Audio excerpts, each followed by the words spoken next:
ನನ್ನಲ್ಲಿರುವಂಥ ಅಭಿಪ್ರಾಯ ಏನು ಅಂತಂದರೆ, ಶಾಲೆಗಳಿಗೆ ಕಾಲೇಜುಗಳಿಗೆ ಸಮವಸ್ತ್ರಗಳು ನಿಶ್ಚಿತವಾಗಿರಬೇಕು.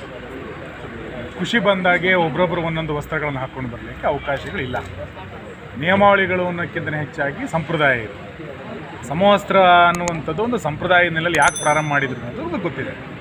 ಅದು ಬಿಟ್ಟು ತಮ್ಮ ಧರ್ಮದ ಕಾರಣಕ್ಕೆ, ಇನ್ಯಾವುದೋ ಮತೀಯ ಕಾರಣಕ್ಕೆ ಈ ರೀತಿ ವಸ್ತ್ರಗಳನ್ನು ಹಾಕ್ಕೊಂಬರೋದನ್ನು ನಾವು ಯಾವುದೇ ಕಾರಣಕ್ಕೂ ಸಹಿಸೋದಿಲ್ಲ.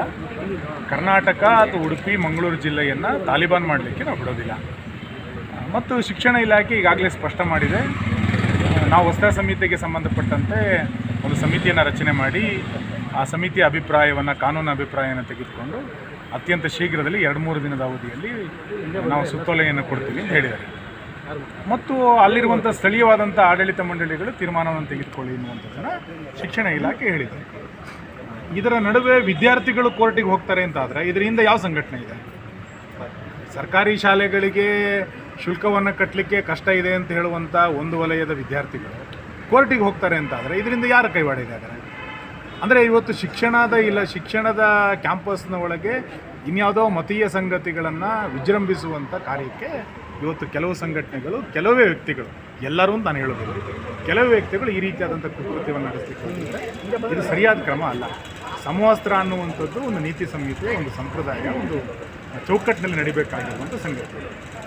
ಶಿಕ್ಷಣದ ನಡುವೆ, ಯುವಕರ ನಡುವೆ ಈ ರೀತಿಯಾದಂಥ ವಿಷಬೀಜವನ್ನು ಬಿತ್ತುವಂಥ ಕಾರ್ಯವನ್ನು ಯಾವ ಸಂಘಟನೆಗಳು ಕೂಡ ಮಾಡಬಾರ್ದು. ಸರ್, ಸಿದ್ದರಾಮಯ್ಯನವರು, ಜಮೀರ್ ಅಹಮದ್ ಅವರು, ಖಾದರ್ ಅವರು ಬಿಜೆಪಿ ಅವರು ಮಾಡ್ತಿರೋದು. ಸಿದ್ದರಾಮಯ್ಯ ಖಾದರ್ ಮಾಡ್ತಾರೆ.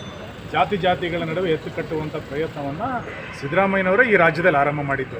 ಪ್ರವಾಸ ಭಾಗ್ಯವನ್ನು ಇಟ್ಕೊಂಡು, ಶಾದಿ ಭಾಗ್ಯವನ್ನು ಇಟ್ಕೊಂಡು ಎಲ್ಲದನ್ನೂ ಕೂಡ ಜಾತಿಯ ನಡುವೆ ವಿಷಬೀಜವನ್ನು ಬಿತ್ತಿದ್ದು ಸಿದ್ದರಾಮಯ್ಯವರು.